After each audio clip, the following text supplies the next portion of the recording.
MTN SME Hub. Link to growth, link to success, link to the ultimate resource for business advice and insights.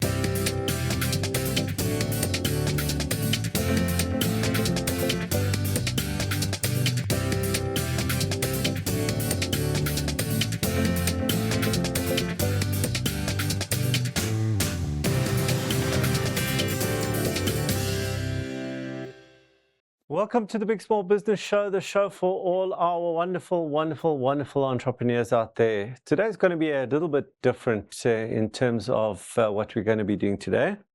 We're going to be talking to somebody about tariffs. Now, no doubt, all of you have heard about President Donald Trump and what he's been doing in terms of the whole world, and he's effectively come and now threatened a whole tariff situation across the whole world.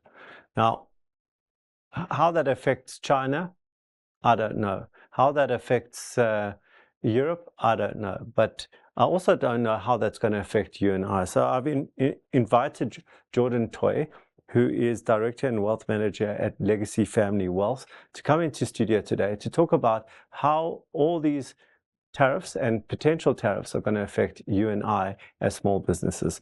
Welcome, Jordan. Thanks for having me. Right. So which of the industries are probably most vulnerable to tariffs?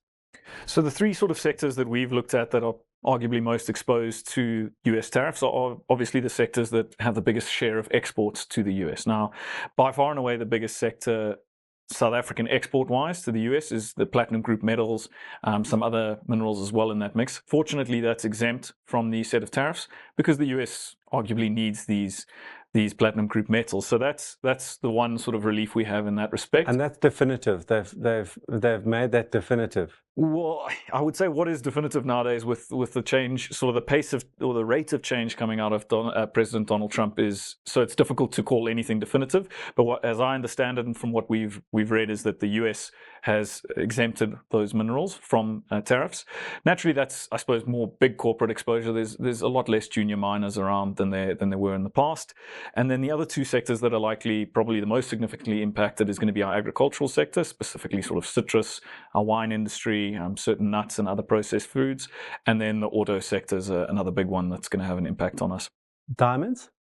Diamonds, I think the diamond market's changed a lot over the recent past. I mean, the rise of sort of artificial or lab-grown diamonds has significantly shaken up that market. So I would expect that there is some impact on the diamond sector, but it's in terms of sort of the totality across these industries, we're more focused on those three.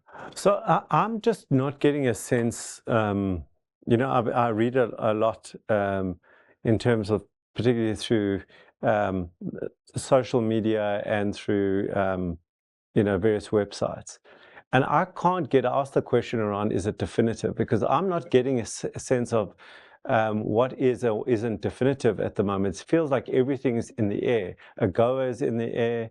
Everything seems to be in the air. Nothing has landed, or am I wrong?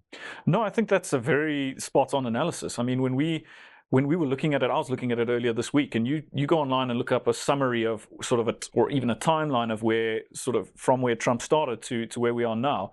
It's a very long document, and you've got country-specific tariffs, then you've got sector-specific and commodity-specific. So just to actually keep track of what's in place and what's not in place, and then there's a pause, then the rate gets changed. So it's very much up in the air. And from our perspective, from an investment perspective, we look at it and go, how can whether you're a small business owner or a large business owner, how do you plan in that environment? And I think that's what we're looking at, some of the data. Obviously, data comes out with a lag, but that's what we're trying to see. Are capital expenditure decisions being delayed? Because if I'm a CEO contemplating building a new factory, I doubt you're going to undertake that decision now. You need that certainty. And I think the environment constantly changing doesn't help business owners plan. Okay, so we've got these exports, but the export is obviously only impacting what you're exporting to America. It also rings a bell and wakes us up to say, well, perhaps we are too vulnerable to certain economies like the American economy, and we should be looking at alternatives like Europe and China. Has that started? Has our government actually started initiating these entrees into other markets? Certainly. So I've seen some of our ministers already there's been talk about expanding trade relations with the Middle East and places like that. The US is a big trading partner of ours, but as you mentioned, China, there's a number of other trading partners that are bigger and arguably more important to us. But I think we have to pull every lever that's available to us now, because it's a risk to industries and jobs. I mean, we know unemployment's a problem in South Africa, so any job losses or threats to any of our industries is really significant. It's going to affect people's daily sort of life. And the natural thing to do is to look elsewhere. Where can we export these goods, if not to the US? But that comes with a whole host of other considerations. Something that I'm quite concerned about is the sort of second order impacts, right? So all the talk has been around, well, this is the first order impact. These are the industries that are impacted, and rightly so. That's where you should start any analysis. But how do we know what the interplay is going to sort of turn out to look like? I mean, we're one of many countries that is subject, or initially was subject to big tariffs. So what happens we shift some of our exports here, other nations are shifting their exports there, and how does that all interact? That's very difficult to predict. One of Trump's arguments was the fact that South Africa also imposes a high tariff rate on American imports into South Africa, and it's just a quid pro quo. Is that relevant? I mean, I get the difference in size of economy, but is that true, and is it relevant? There are some elements of truth to it. I mean, we looked at, everyone sort of figured out quite quickly the formula that they use to effectively calculate these tariffs, and it's pretty much a case of they've looked at the trade deficit between their country and any other country, and then applied a very simple formula to it. I think it's largely a case of them deciding what they want the outcome to be and sort of solving backwards from that. Mm-hmm. But the reality is we're not in an equal power position in terms of this negotiation. So it's largely being driven by the US, and we could, the rest of the world's pointed out how, this is not a logical way you've calculated this in the US. And I think it sort of epitomizes Trump's approach. They kind of go, well, this is how it's going to be, and you need to now negotiate with us. I was expecting the rand to devalue immensely on this news, but it seems to have strengthened.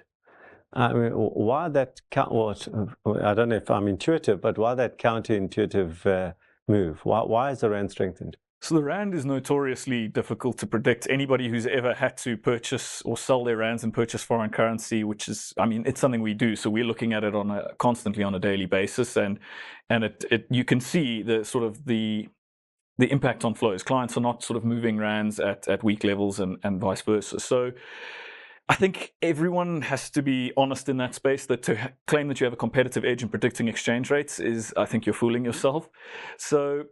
But we look at a lot of things, and I think what's actually more dominant here, and often what's affecting the rand, is not necessarily a rand-specific situation, but dollar strength or weakness. So the dollar has strengthened significantly over, call it, the last 3 to 5 years, and we've seen a lot of that strength sort of dissipate in the last few months, and I think that's been a big driving force behind it.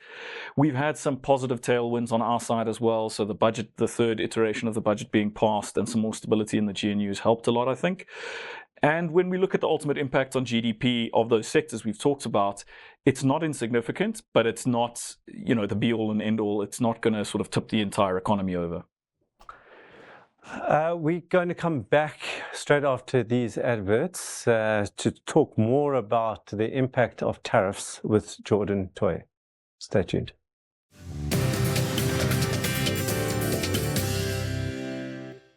MTN SME Hub, link to business success.